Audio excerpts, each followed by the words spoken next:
This next interview is with Curtis Heaton. Curtis Heaton retired as the Region 2 Fire Director after a 30-year career with the Forest Service, with additional years in other agencies. In this interview, you're going to see Curtis talk about the importance of compassion, the attitude that you hold, and also how we frame things up and how that really helps us get through these really difficult times. You know, I know we talked about what this is about, of just trying to figure out what matters and trying to get some perspective, you know, from yourself and other folks who've been on the outside. We just interviewed a guy named John Allen. He was a forest supervisor up on the Deschutes, and I don't know if you ever worked with John, but him, yourself, and one other, Laura Mark, yeah, you all have left a legacy in the field. People remember what you did, and that's one reason why we wanted to come back and chat with you. And so I kind of want to actually ask you a question, Curtis, based on something you said in the email when we asked you to do this. And you talked about how the agency is sort of a thing or an entity, and it's the people that have the compassion and kind of look in there. And that really kind of got me thinking, and it was such a unique way of phrasing it. I wonder if you could kind of talk about that a little bit and what you meant there. Sure, you bet. I'll try to put it in my perspective. It's, you know, my truth may not be a truth, or sure isn't the truth. So sometimes I think we have high expectations for things that aren't real, right? So the agency, what is the, you know, you have to define the agency. We use that term a lot, but it's just a set of rules built on policy, but it's full of people and stuff, right? So the agency is never going to be a passionate, living, breathing thing. It's not going to care about you or I. It's not designed to, you know. And so when you personify something like that, then you expect that the expectation is that it will have human-type reactions to things. Well, it's not going to. I mean, it's not designed to. But within that, you know, as we talked about, there are people, and so, and the people can fill that gap if they choose to. You know, the expectation that leadership will somehow make the agency a compassionate, emotional, caring, giving thing is, to me, just unrealistic. Right? I just don't see how we could ever, with 30,000 employees, have the big Forest Services these days, you know, spread out over, you know, a good chunk of the planet, actually, when you look at all the stuff we do. You know, I think we should have low expectations that are realistic. All that said, as a leader, I mean, part of your job is to take care of your people, right? And that's where the compassion comes in, you know. And I just love the work you've done on that. I mean, you enlightened me when you did that study a few years back, you know, when you polled all the firefighters. I think it was mainly firefighters, and that was one of the things they were looking for. And it's something we had never addressed. In my whole career, not up until the last very tail end of my career, did the word compassion ever become part of our conversation around leadership. You know, it just wasn't there. You know, we talked about taking care of people, which meant filling out the right forms and getting them in the right database and making sure they got, you know, their paycheck and, you know, follow-up care or whatever. But the word compassion was never part of the leadership paradigm that I was, you know, thought about operating. But then as I look back, I realized that there were a lot of leaders in my career that were compassionate. They filled that gap between the agency's inability to be compassionate and my expectations of a leader. They're the ones that picked up the phone on the weekend that called you. They're the ones that stopped by the hospital when you were hurt. They're the ones that asked about your kids when they were sick. You know, all those little tiny things. That's not taught anywhere. That's not part of the hiring protocols, right? You know, okay, yeah, you got a degree in biology. Well, how compassionate are you? You know, none of that's built into the system. So that's something that, you know, could change, I guess. That's something we could do. But for the most part, I think it comes down to personal. So to sum all that up, I don't have, and I don't think any of us should have, high expectations for the agency to do much for us. But we should have high expectations for our leaders. And then there's an obligation there to show them and teach them and train them on what that means. Okay, yeah, I hear what you're saying. You're cutting out just a little bit every now and then with some words, so you go high and then a little bit low, and I don't know if something's blocking you there, because we're getting most of what you say. I just want to, maybe do that. Okay. But, perfect. And so with what you said there, Curtis, with the compassion and the caring and those little examples you just gave of leaders who did that for you in agency, I mean, what kind of a difference did that make having those little pieces there? Yeah, and it's one of those things that's kind of like you probably don't necessarily realize it at the time. It's a reflection thing. We talk about key decisions. Well, when you make a decision, you don't know it's a key decision until after the fact when you have time to analyze it. And I think compassion is like that too. You don't realize a compassionate moment until you've had time to look back and reflect on it. And I just think of those different people in my career that were there when I needed them, when I needed a hand up. Or maybe I needed, a kick in the pants.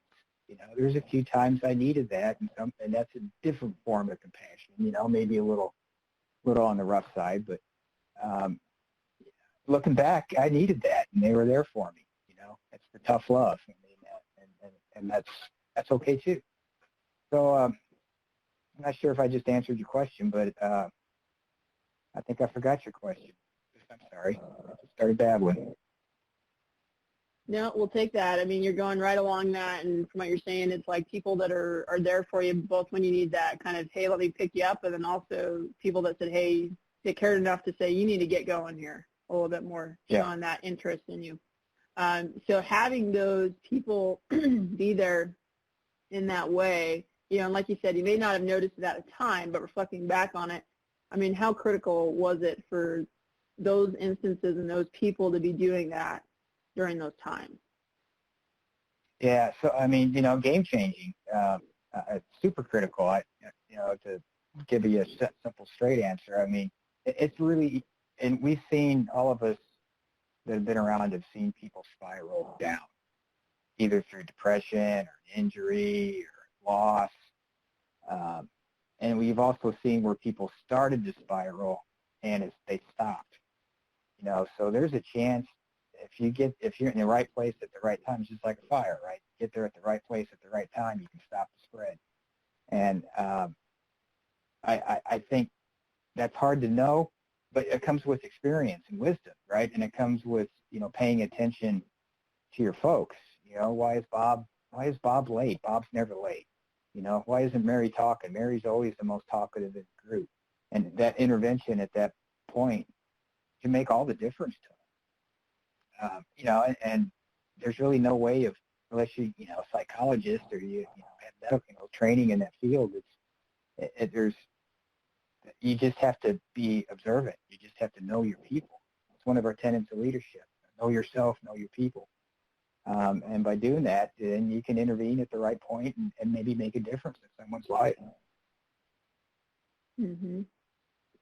So thinking about that and what you just said about such the big impact it can have, so looking at that with what folks in the Forest Service are going through right now, whether it's through, fire or anywhere else, I mean, how important is that, or does that play into, with the COVID, fire, floods, hurricanes we've all had? I mean, how do you see that playing in right now? I think the biggest challenge for y'all is that you've lost the connectivity that you're used to, that day-to-day interaction. And in a way, it's a lot like retirement. The worst part about retirement is you lose the camaraderie, Even if you stay in touch, it's not the same as showing up in the office every day. And I've noticed that with a lot of my friends and folks that retired before me and since I've retired. They get really lonely really quick, So for y'all right now, it's like, how do you, in a 30-minute, whatever, Zoom or Teams or Adobe Connect meeting, how do you check and see if Alexis is still Alexis? Because you can put on a good face, you only see me from here down. You don't know what else is going on here, right? And that's kind of the case when in this virtual world. So I think that's the biggest challenge for you, for all of you right now is how do you maintain that connectivity? And it's actually one thing the Forest Service, I think, has been really good at. I mean, that small district, I mean, it's like a family, you know. It gets harder as you get higher up in the organization. But that base level tier of the Forest Service is pretty cool. That station, right? That work center, that district office. And people are tight and they're close and they know each other and they interact to a way they can tell when Bob or Mary or Alexis or Joe are having a bad day. So that's the challenge. And I'm not sure. Oops, my thing went black here. I'm not sure exactly how you can do that, other than just to keep reaching out. Mhm. Yeah. All right. So I apologize. I am restarting here for some reason, but my audio is. Hey, that's okay. Yep, as long as we got your audio, and I mean, my screen did that the other day, so no worries. Got a good screenshot of you right now. So, so I mean, just curious. I mean, you're right with some of the challenges people are facing that are used to, you know, having that human connection with their coworkers, and now we don't really have that. She said, you know, in retirement, you're kind of seeing that too as one of the hardest things, right, with loneliness. And so, how have you kind of dealt with that so far, or what kind of tips would you offer people that are having to deal with that?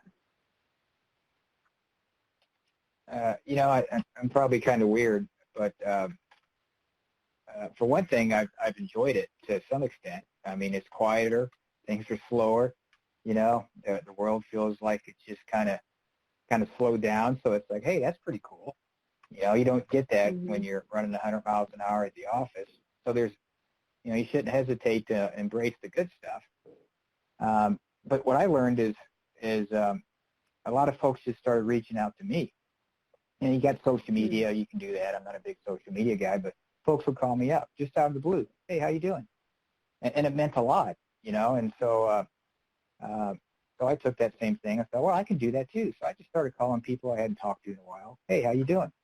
And it meant a lot to them. And so, and then you start, you know, rebuilding that. You start maintaining some level of connectivity. And then there's a bunch of us, or a few of us, different groups, because I have a lot of different groups, right? That you know, you have different circles, different villages, different tribes you operate in. And so we do, like, you know, happy hours, Zoom happy hours and stuff. And that's kind of fun. You know, that's just kind of a good way of staying in touch. Yeah, so it sounds like you found your way, like you like some of that alone time, but also you found your ways of people connecting out, and then also you just reaching out, and that means something to people when, you know, you reach out to someone else and say, I wonder how they're doing today. Is that kind of a good way to describe that? Yeah. Exactly. And then those groups are cool, that happy hour. Yeah. Yeah, it's kind of fun. Yeah, I want to be a part of your happy hour, so that sounds cool. So that's something unique you can do there. Okay, so I'm going to shift just a little bit because I have a question that just kind of popped up in my head as I was thinking. So, you know, I know that you've seen some things throughout your career, Curtis, and you've gone through some hard stuff. And so a question that I have is, what did you do, or what are some ways that you got through some really hard times, you know, in the Forest Service, or just whether it's Fish and Wildlife even? Yeah, I don't know if you can talk to that a little bit about, you know, how were you resilient? What did you do? Yeah, I think I can do that. And trying to get Curtis Heaton 2 fired up here. I'm not sure what's going on. Everything seems to be working on my end, but it's not catching up yet. Well, just like we were talking when you know, before we kicked off the formal part of this, is exercise. And I'm a huge proponent of it, and not just exercise. Exercise is great, but exercise outside. I think almost all of us joined the Forest Service because we like being outside. You know, I mean, that's what I wanted. I just wanted to be out in the woods, you know, get a Smokey Bear Ranger hat before I realized that we don't wear those. And, you know, ride a horse, you know, wrestle grizzly bears and do all that cool stuff. So you can still do that. You can still enjoy that part of the job, that part of the profession that we were drawn to. And so I just encourage folks to do that, obviously. And like I said, exercise in any form or or shape. And this is probably just a real general thing, but like you said, I've been through some tough stuff. I know a lot of people have been through some really tough stuff. And every day you wake up, every day you open, I take my first step out of bed, I'm kind of excited. It's like, hey, I'm still here. I get one more shot at it, You get one more shot. And that's cool. That's fun. And in COVID, as bad as it is, as long as you're not sick, as long as somebody you care about is not sick, to me, it's just really kind of a big inconvenience, right? I mean, I still got everything I need. I still got food, shelter, still got connection with the outside world, You can watch Netflix. You can go pick up ice cream. I mean, it's not like it's really that bad. But, so maybe I'm the wrong person to ask that question. I haven't had to deal with, anybody close to me getting seriously ill.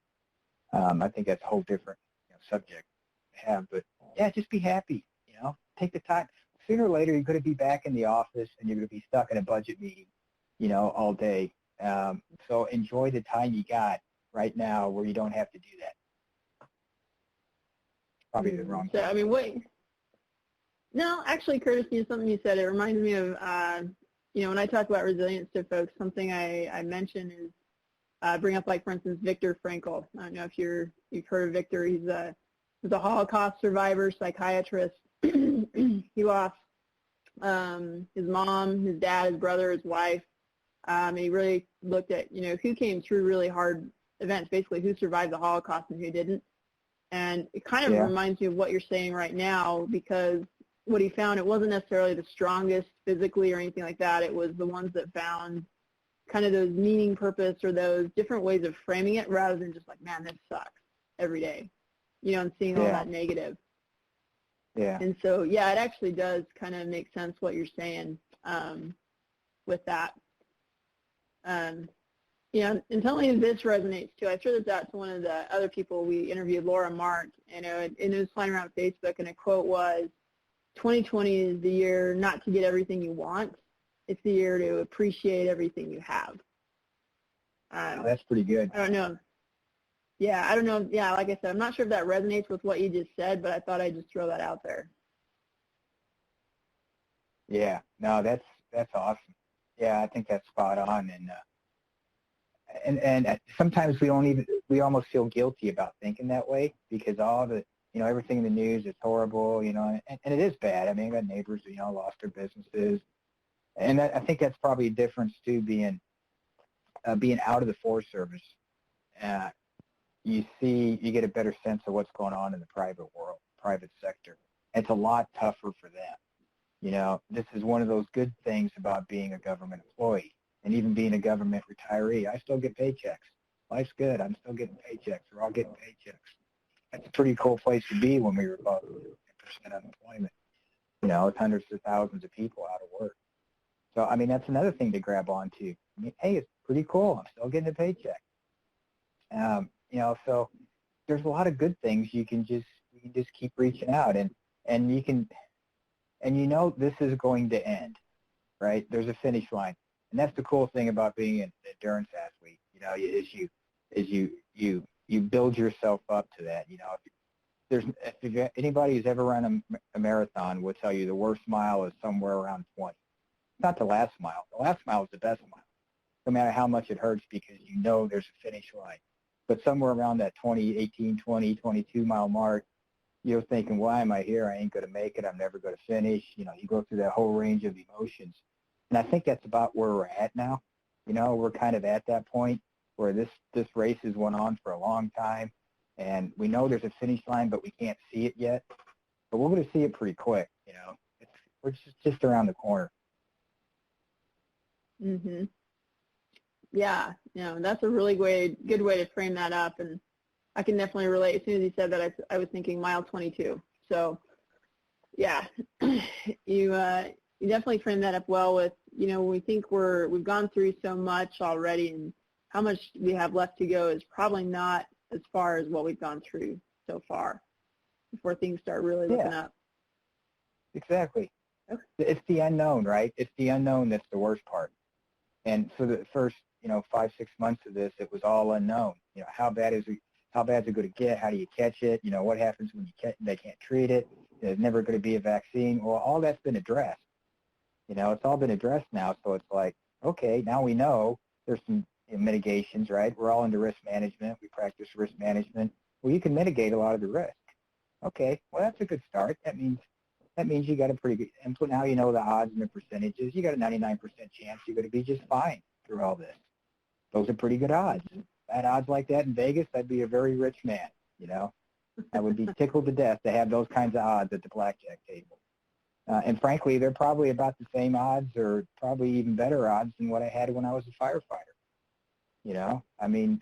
I never felt like I had a 99% chance of making it through every assignment. I always thought it was somewhere in the 80 to 90 range, So all kinds of different ways of looking at it. Yeah, it sounds like again, that framing is really huge, and so I'm curious, like, if you had in your career, I don't know if you've just naturally always been that way of, like, being able to frame things in more of a positive or a let's move forward type of a way, or have you ever been in a place where, like, man, this really sucks, and trying to pull yourself out of that?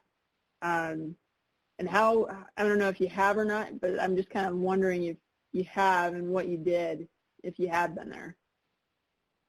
And this is the cool thing about being retired, and I wish I could get my camera working, but there's a cool thing about being retired is you can speak the truth, and there's a truth to being on a fire crew, especially a hot shot crew.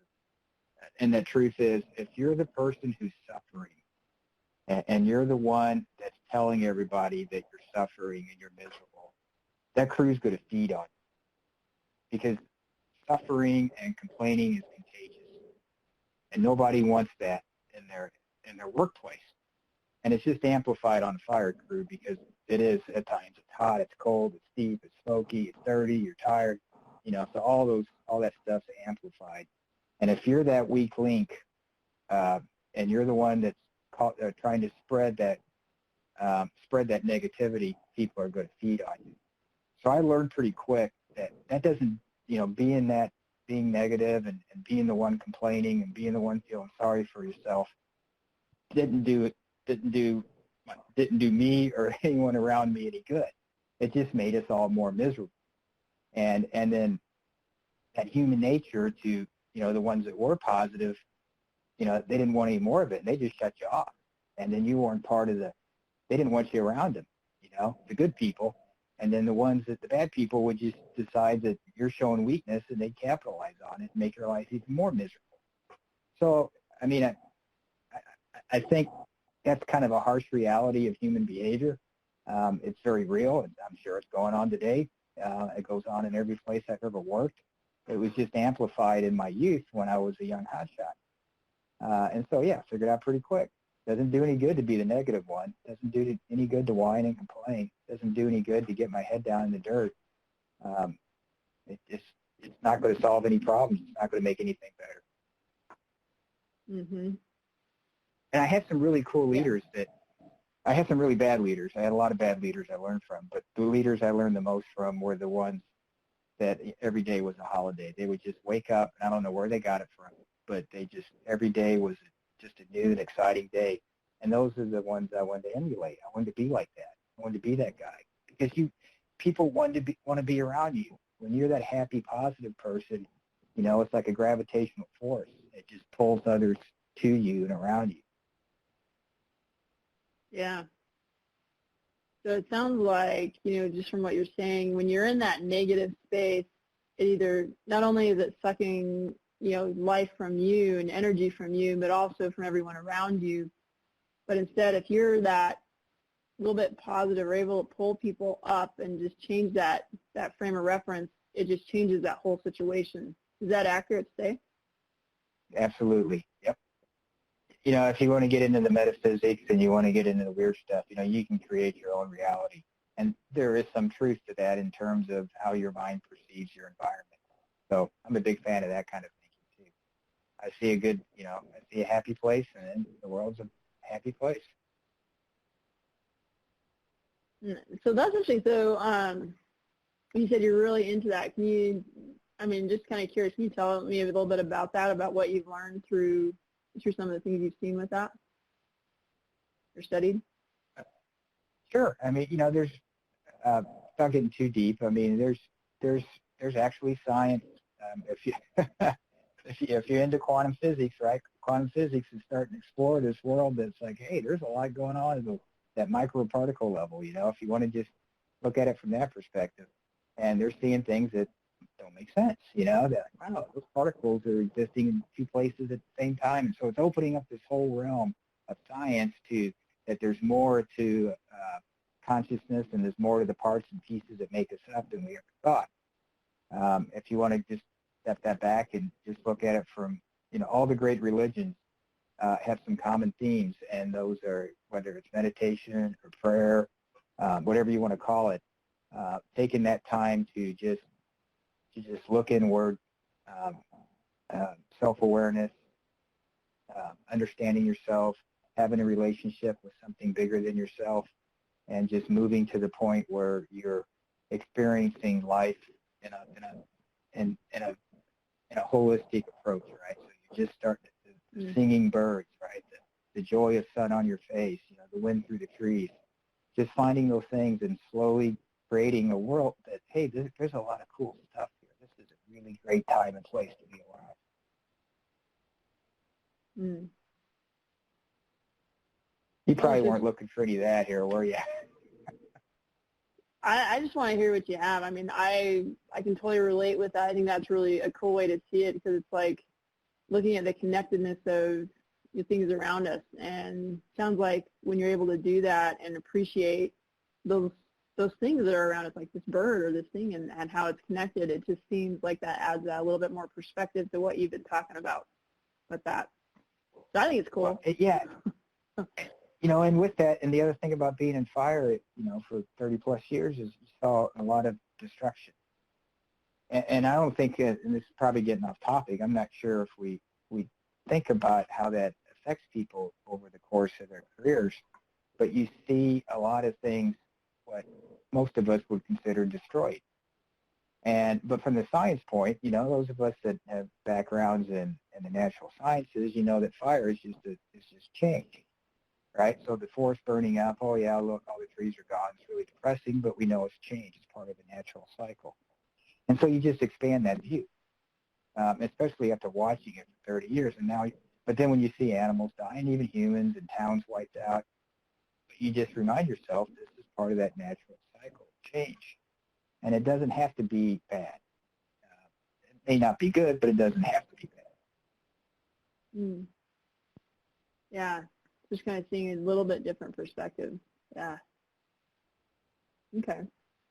So just kind of circling back to one of the themes with, this interview of, kind of doing what matters or what matters most, and you're looking at your past career. I know we've kind of already been touching on some of that, but I just kind of want to come back to that broad question, because I never actually came right out and asked you, so if we're talking to, Forest Service employees or even other folks who might see this in other land management agencies. So what do you think really matters looking back, in employees and everything they've got going right now? I mean, from your perspective and where you're sitting, what do you think? So you can help me. What's the pyramid hierarchy? Food, shelter, what do you call that? Yeah. I'm drawing a blank. Yeah, Maslow's hierarchy of needs. Yeah. Exactly. So first, that's the simplest part. First, you got that. In the form, you got a paycheck, you can pay the rent, you can buy groceries. Life's good. What a great starting point. What matters most to me, and this is reflecting on my 30 years, were those relationships and those friendships that I had and continue to have with the people I worked with. There's an amazing group of people in the Forest Service. Amazing. All of them, every single person I worked with at some point felt like they had a higher calling. They weren't there to get rich. They weren't there to be famous. They were there because they were going to either through their, whether it was counting ducks or painting trees or, grading roads. They were there to make the world a little bit better. And the agency as a whole would allow groups of people like that to come together and you know, kind of form these bonds where you're part of something bigger than yourself. And it's easy to get jaded, especially, and I did towards the end of my career. I mean, that's one of the reasons I retired. I didn't wake up with as big a smile in the morning as I wanted to. And it felt like, you know, maybe my time is done here. And it's easy to go down that path, and it's easy to get negative, especially with all the noise in the system. And, you know, in politics, whether we like it or not, is a huge influence on the agency. But that doesn't matter when you look at the people that are there and why they're there. That, to me, is the single best part, and that's the thing that got me through the really tough times when I was working and continues to get me through, you know, the challenges of 2020. Yeah, kind of like the relationships and those, you know, your happy hours or just being able to connect with people. So those are even folks, yeah, that you've worked with, that you still stay in touch with, even now. Well, yeah, there's that, but just that remembering and that you're there with a group of people that want to be bigger and better than just their individual selves, right? Whether it's the team you work with on fixing the budget, or it's the group that you know, on the district safety thing, whatever. Everybody is trying to make the world, at least their workplace and the stuff they influence, they're trying to make it better. I mean, it's really, it's huge, you know, it's a huge thing. And yeah, it might be just a little tiny piece of the world, but they're trying to make the world a better place. And the biggest frustrations you see with federal employees in the Forest Service is because they can't get things done, not because they have to do them. People in the Forest Service get frustrated when they can't get things done. You know, that's kind of cool. That's really cool. And and so it's not just about the relationships, but it's about that you're part of that. And it doesn't matter if you're at home, you know, in virtual world trying to get your Adobe Connect to work like I am. I know that I'm still a part of that community, and that collectively we're making the world a better place in our own way. You know, we're moving that rock, you know, an inch at a time uphill, and it's going to get to the top sooner or later. Mm. Yeah, no, that's a really cool perspective of just seeing those relationships and the people that are in the Forest Service. And, you know, like you said, all of us most people are drawn here because we could probably get paid a lot more money doing something somewhere else. But there's a reason why people are here. Mm-hmm. Yeah. You know, and being a civilian this summer, especially, you know, with the record heat wave we had here in Arizona, everybody was running off into the woods. And so, of course, I was one of those. Do it with or without a heat wave or COVID. But, and what I saw is probably what I would consider some of the highest use ever that the agency has seen on their land. And yet I still met people, you know, and I still ran across fire crews. I ran around people cleaning campgrounds. I ran around, you know, I ran up met the law enforcement guy, you know, whatever. And they were still good people, and they still took the time to talk to me, and they didn't tell me that they had to work when everybody else didn't, that they had to endure hazards and exposures that nobody else did, and that they were seeing more work than they were used to because all of us were running off into the woods. So that the Forest Service gave the American people a way out, and they continue to. They gave us the National Forest. And so I did, as a civilian, got to go out and get my break from lockdown on National Forest land. And there were still people making sure I had that opportunity. So the agency should be really proud of that. We probably saved a lot of lives in terms of sanity. You know, and I'm sure if we had the data, you would see that a lot of the National Forest had record visitation this summer. You know, because it was outdoors and it was deemed safe and you were away from people. So that's kind of a cool thing, right? Not just that. It's not like you're part of the problem, you're part of the solution. Forest Service is part of the solution. And the people that work for it are making the rest of America a little bit happier. Mm. Yeah, and that's a really cool perspective too, is just looking at the work that people do matters, right? And Yeah. keeping that in mind, yeah, through all the difficulties, makes a difference. And so I wonder if you could hit on something, Chris. We kind of talked about it a little bit and how you said, like making sure you were exercising and you were being outdoors was really important. And so, thinking about the individuals going through this and kind of from a self-care aspect, because Chris, you had a long fire career and you were a hot shot and you're not completely broken. Yeah, you got some Achilles issues, but you're in pretty good shape, and you made it through that. So, from a self-care perspective, what really mattered for you as you got through things that, led you to where you are right now, which is still pretty well intact, right? Yeah, as intact as a broken down old firefighter can be, and they're comfortably into their mid-50s. So I think Mm-hmm. I don't think I was prepared for that. I think it's commitment, and the commitment. The cool thing about working out, staying in shape, and all that, the only person you're making a commitment to is yourself. And so the only person you're letting down is yourself, and no one else. There is no excuse. You can always have an excuse, and God knows I've lied to myself plenty. But then I realized one day that no one else is stopping me from exercising, staying in shape, and doing all that. Even if you have to get up at 4 in the morning. I used to go run at lunch a lot, which meant I went to my whatever afternoon meeting kind of sweaty, but I didn't care.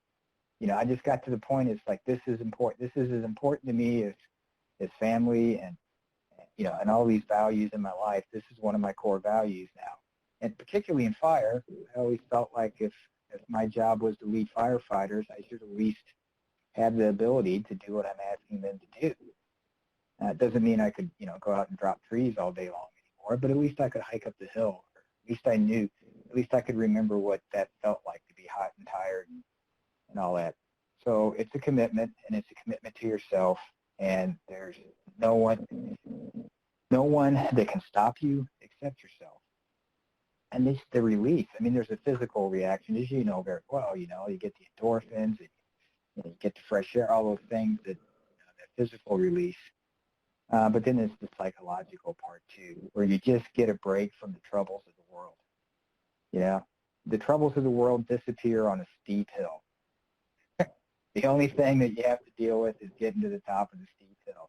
And then there's an accomplishment, and then you feel good. And the world's still the same. There's still COVID. There's still crazy election stuff. There's still all these things.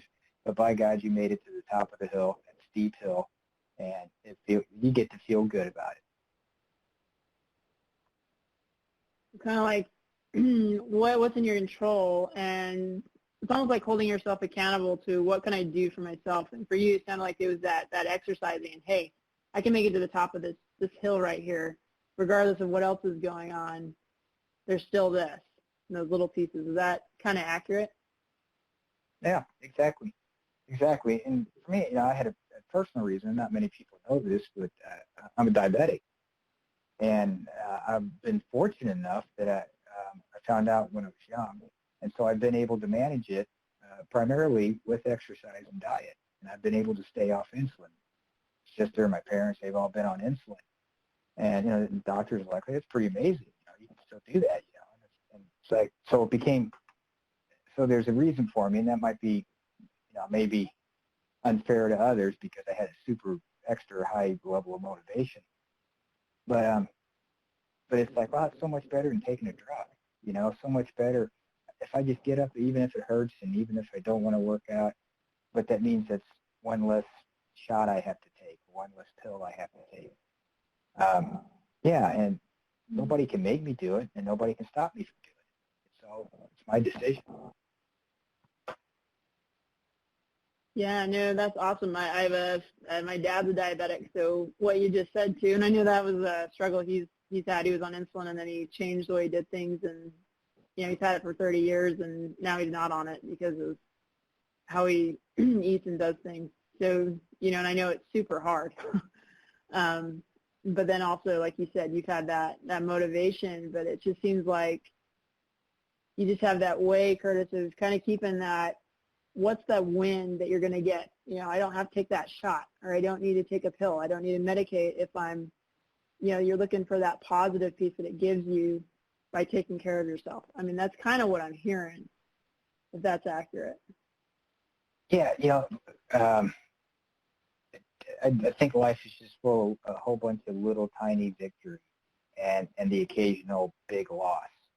You know, when everything comes crashing down, when you have a really, really bad day, you know, you lose somebody you care about, you really screw up whatever big project you're working on, you know, something just happens. Those are like huge. But we usually don't get big wins. So you have to settle for a lot of little wins. And you can find those little wins by, you know, running 15 seconds faster today than you did yesterday. Or maybe just running, period, because it's cold and windy out. You know, that's a win. I think, like I said, just getting out of bed in the morning for me is a win. It's how you look at it. You know, it's just, that's why I'm not sure if I'm the, you know, best person for doing this, because you know, the people who worked with me know most of the time this is kind of how I showed up. But when I did show up bad, I was in a bad mood, the coolest thing was people noticed, whether it was folks that worked for me or my supervisors. And when I was having a bad day, people would notice and they would come, hey, you all right? What's going on? Everything okay? And remind me that I was having a bad day and I was starting to affect them, which then you get two choices. You can decide, going right back to that, you know, being on the hotshot crew is that rookie season. Am I going to be the guy with the bad day that everybody decides, hey, he's having a bad day, let's see what we can do about it? Or am I going to be the guy that's having a good day and people are going to be join with me on that good day, or leave me alone because I'm having a good day? Mm-hmm. Yeah, so really kind of bringing in that choice factor and being able to see not only like having people around you that notice and can ask you about it, excuse me, but also bringing in that choice of how do I want to show up today, right? And Exactly. that you don't always have to, yeah, I mean, example I give sometimes is like, and see if it relates, is, you know, maybe, you know, outside around you, the environment that affects you, you know, it's really bright and sunny and people are all doing well and you show up with a parka on, you know, and a little snow cloud, and how's that going to affect people? And can you maybe even just shrug off the parka, you know, kind of a thing. Yeah. Yeah, it's funny you mentioned how you show up, because in my old job there in Denver, that was one of the bosses, kind of one of his mantras was how you show up. And I've always liked that. And he was talking more about, you know, your parents and, you know, preparation and kind of basically having your shit together. But there was, to me, that just made sense. It's how you show up. And if you're in a leadership position, you got to show up every day and you got to lead. You don't have a choice. You don't get to quit. You don't get to take a day off. I mean, that's what you say. You can take a day off. You know what I'm saying? But I mean, you don't get to just show up and coast. Every day you got to work for it. So I like that. Mm-hmm. Yeah, I mean, kind of taking that from, I mean, what you're describing is not only, you know, how I'm representing myself in the agency physically, you know, or how I'm dressed, people can see, but also just how you show up mentally, psychologically, you know, and just kind of reframing that to, I mean, some days you're going to probably not be as good as others, but if you can at least, like you said, get those small victories, can I get a little bit better than where I am? I mean, that's kind of how I'm seeing it from what you're describing, and I might just be putting words in your mouth, and so I should probably stop, but it just resonates what you're saying. No, you're spot on, Alexis, and like I said, I had plenty of bad days, but those were the days the rest of my team carried me, you know, because if most of your days are good days, people will give you a free bad day, and they'll carry you. They won't give you a whole bunch of free bad days, and if you never have a good day, they won't have anything to do with you, you know. So, but if most days, if you're giving everything you got, you know, everybody else is there with you, and they'll take care of you. And I've lived that for 30 plus years, and I miss it. It's the one thing I miss most is having that group of people around me that I knew I could wade into whatever problem, deal with whatever crisis, whatever they threw at us, we were going to figure it out. And were a lot of days where it was really challenging. I mean, whether it was incident management team, a crew, whether it was the staff in the office. I mean, in the fire business, you have really, really tough days. You have days where you just want to give up, crawl under your desk and cry. But if you got a team, if you got a group of people around you, and you built that sense of purpose, right? This is bigger than any one of us individually. They're going to get you through it. And I do miss that. Mm. Yeah, I mean, it is really cool. I mean, I don't even know how to reframe that. I mean, you said that perfectly. Just how important. I'm almost thinking like Forest Service family, of having people that you can come together with, and how important that social piece is in things, and having you all kind of working together towards something where you're going to make a difference, or you're going to address something together, that kind of a thing. Yeah. Rather than fighting odds. So kind of taking, what you just said, Curtis, and how you would show up, and kind of your mindset and how important that was, and then with the relationship piece with people and coming together and to solve a problem. So when you look at, broader context, if you were to apply that to what folks are going through right now with COVID, and if you were to give some advice based on what you've learned through that, if you were going to kind of sum that up, I mean, how would you frame that up for folks? What matters with how you're showing up, and then how people around you are, and how you can interact with them?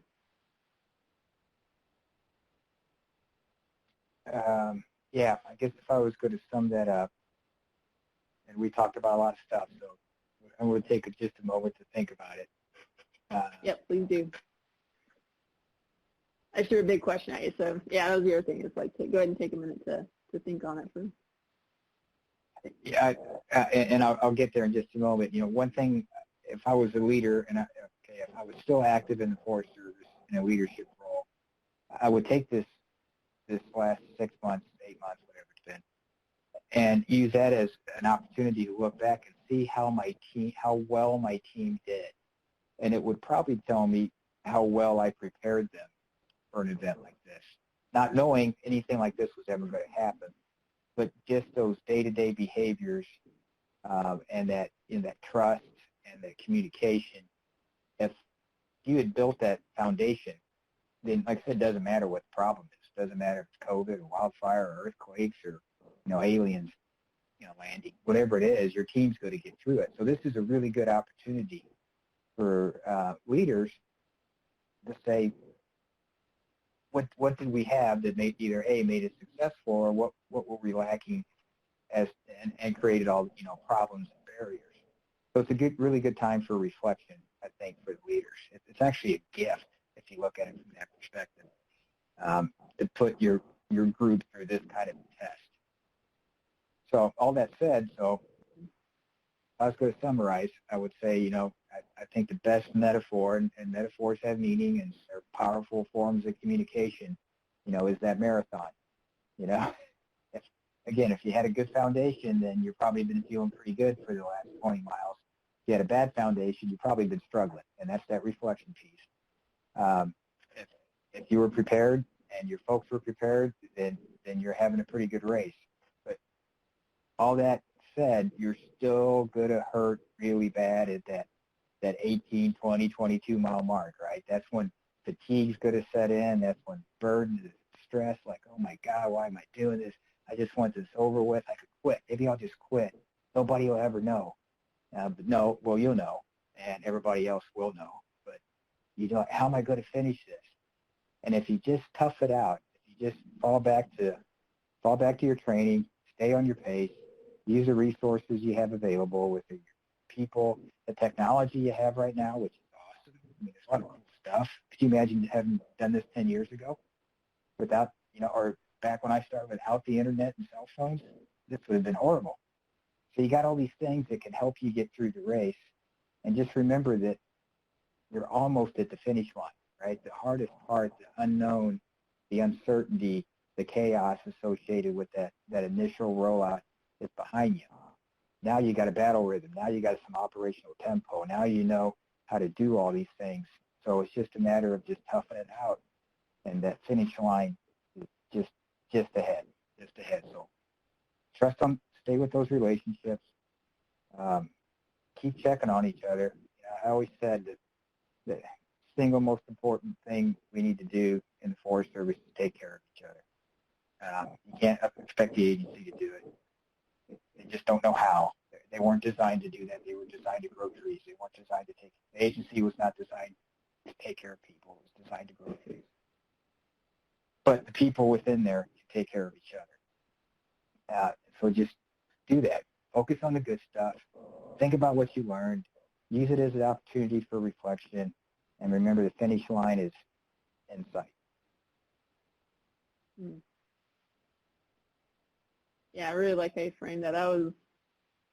That was great, Curtis. And we still have a few minutes left, and so I'm kind of like, I just feel like I just ended that almost too soon, because I also want to ask Joe, who's been on the line here. And Joe, what questions do you have for Curtis that you've been thinking about? I guess, Curtis, one question I have for you is, I'm sure over the course of your career, from when you first came in to when you retired, you saw things differently. And so, when you look at back maybe as your first time as a supervisor to your last position as a supervisor, if you could go back to that, mid-career, what would you tell yourself? Or was something that you thought was important not really that important? Or if you had, so much effort, would you put it on what you put it on then, or what would you put it on looking back now? Boy, that's a big question, Joe. Yeah, I might be able to tell you a story. That might help. I love stories. I love stories. Mm-hmm. Yeah, I know you do. Like a bedtime story with little cute, happy animals. So when 9/11 happened, September 11, 2001, I was a hotshot supervisor, and my crew was on a fire in Montana. And all of us, you guys are old enough, you remember 9/11. It was pretty scary, really scary, right? Those couple days after, nobody knew what's going to happen. Is this going to get worse, And it's way different than COVID. COVID's not really, COVID's kind of just crept up on us. It just made our lives miserable. But 9/11 was complete fright. And so I remember being in a leadership role, right? Having my crew, and we had to get home. We had to drive home, and we didn't have, cell phones were just coming about. Not everybody had one, and all that information wasn't quite on the 24-hour cycle that it is today. And it really tested me as a leader. And it wasn't the kind of thing that I had trained myself for. It wasn't a fire up in the grounds, or it wasn't, evacuating a community. It was unknown, and it was uncertain. And I don't know if I did a very good job managing it, but I do remember when it was all over that I looked back and I thought, I've got to find a way to manage uncertainty as a leader. I need to realize how to do this, because everything up till then, even though we'd been through a lot of tough stuff, it was tough stuff that fell within things we understood. This was something I didn't understand, and because I didn't understand it, I felt like I had to be different. So I thought about that a lot, and then I realized that it goes back to what we were discussing earlier, is that if you build a foundation of trust, respect, integrity, if you take care of yourselves and you take care of each other, then it doesn't matter what the problem is. It doesn't matter what the crisis is. It doesn't matter what the threat or hazard or the uncertainty is. Your group and you and your people will get through it. And then if you're really, really good, and I've worked for some kind of like nutty, crazy people that like this, is you look at it as a challenge. Hey, this is cool. We've never had to deal with this. We're good. This is going to be really hard. No one's ever done this before, and then they get a smile on their face. And then it's like, yeah, this isn't a bad thing. this is a cool thing. We get tested. We get to do something that we've never done before. So it goes back to what Alexis was saying. It's just all how you, how you approach it. How do you view it? How do you view yourself? How do you view, the world you live in? So I guess that's probably a really long answer to your question, Joe, but that was what I learned from that experience. And again, maybe I was doing that real time, but I didn't know. But after I had a chance to reflect, when the world went back to normal, I realized that that's the only way you can deal with these kinds of things, right? Is have the foundation, have the right people, trust, have the compassion, caring, have the love, have love for each other, and then take it as like a big challenge. Just one more thing we get to knock out, because we're here. Go team. Yeah, no, thanks, Curtis. And you kind of answered my follow-up question in there of, you're very positive. You've always had this great outlook on in any situation. And, I was going to ask you, kind of answered it, that in chaos, there's always opportunity. And I guess, do you see that in the current situation we're dealing with in the agency is once we get through it, it's going to be the springboard for positive change? Joe, that's why I love you, man. And I hope you're right. And the optimist in me says, yeah, it is. And it may be a good example is our project that we just finished up. None of us wanted to do virtual staff rides. We were totally against it. I still am. But you know what? We did it. And it was pretty cool. There's no better example. We never would have done that if it hadn't been for, COVID and lockdowns. Never would have took that on. Nobody would have touched it. So we had to do it. And because we had to do it, and because it was the right people, and it was the right foundation, and, there was trust, and there was a desire to make the world a better place, we developed a pretty good product. So that's probably as good as a real-time example as you can get. But I think for you guys, for the Forest Service, I think you're going to see, and I don't want to get into fire because I'm actually thinking fire is going to come out of this really good. Fire is going to be a lot stronger because of it. But I think for the Forest Service as a whole, yeah, you're going to realize that people can work from home, which is something that we remember right up until COVID hit. That was a big deal. We were trying to find that balance. How can can people be virtual? Can they work from home? They have 8 hours a week or 40 hours a week? All that was going on. You guys were dealing with that. Well, now you've proven that it's a working model. So for some people, it's going to make their lives a lot better. Now they're going to be able to have more balance with the kids and more balance with not having to commute through traffic or whatever it is. So there's one positive. The other positive is I think the Forest Service has always struggled with adopting new technology. And that just goes back to our roots. One ranger on horseback and all that stuff. And now you've had to dive headfirst into technology, and you've got a whole generation that it's normal business for now. And because of that, I think the agency will adopt technology faster, and have more opportunities and more flexibility because now it's part of the normal operation. And then lastly, I think I'll just stop there. Is that what you're looking for, Joe? No, that's perfect, Curtis. Thank you. Mm-hmm.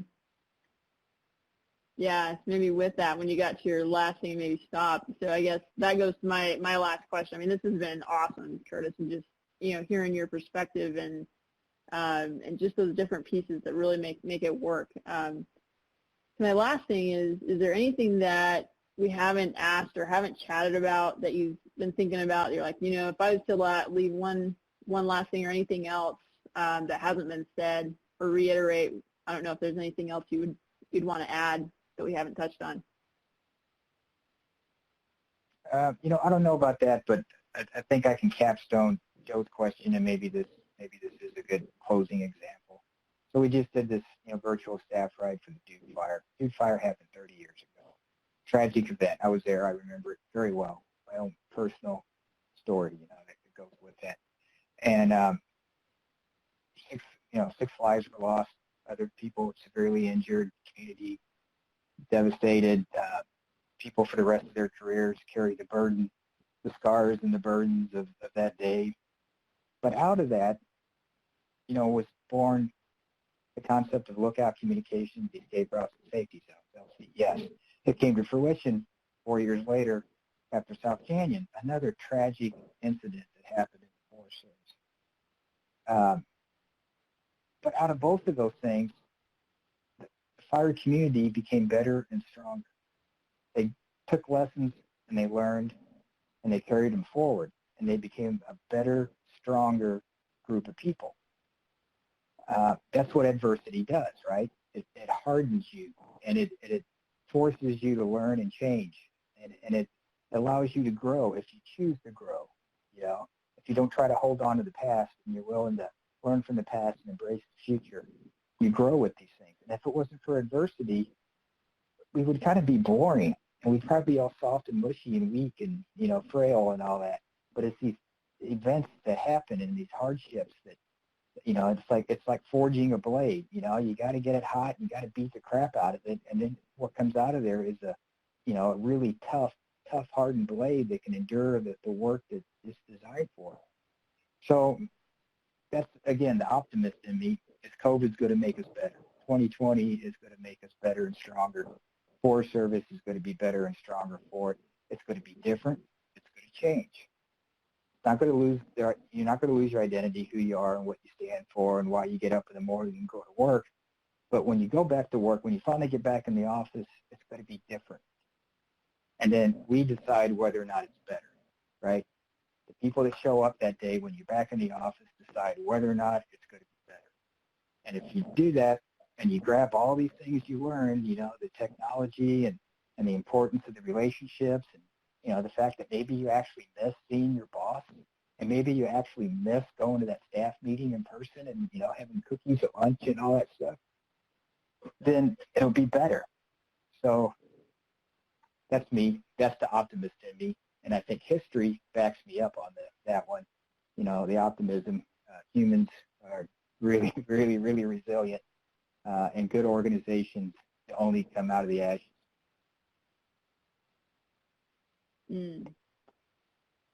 Yeah, that was a great way to frame that up. Yeah, kind of like a phoenix rises out of the ashes, right, and becomes something new, but stronger, better each time. Yeah. Yeah, that image just came up. Yeah. No, that was awesome, Curtis. Yeah. I charge $500 an hour for motivational coaches, Alexis. So I'll wait for the check. Yeah, copy that. If you're that cheap, we'll just keep booking you. So. Yeah. No, thanks a ton, Curtis. This has been really awesome. All of us, really appreciate it. I think what you just lined out, I even feel more upbeat after just talking to you, and so I think this is going to be really valuable for folks to hear this and hear a different perspective of just wading through it. But hey, let's look at, you're almost there kind of thing. So yeah, thanks for that. Yeah, Joe, I don't know if you have any parting last thoughts as well. Yeah, just thanks, Curtis. I felt like we were just sitting down having a beer, and again, just blew my mind listening to you speak once again, and just gives me reason to think about my own stuff. And yeah, just thank you. We hope that you found value in watching these 3 interviews that had some commonalities, such as just being outside for a few minutes, the restoration that can happen, the people that matter the most, the relationships, the land, the attitudes that we hold, and compassion. We hope that they've given you some insight and different ways that you can apply things to your own life. And if you've found some of these interviews useful, please feel free to share with whoever else you might think can find value in these through these hard times. Thank you.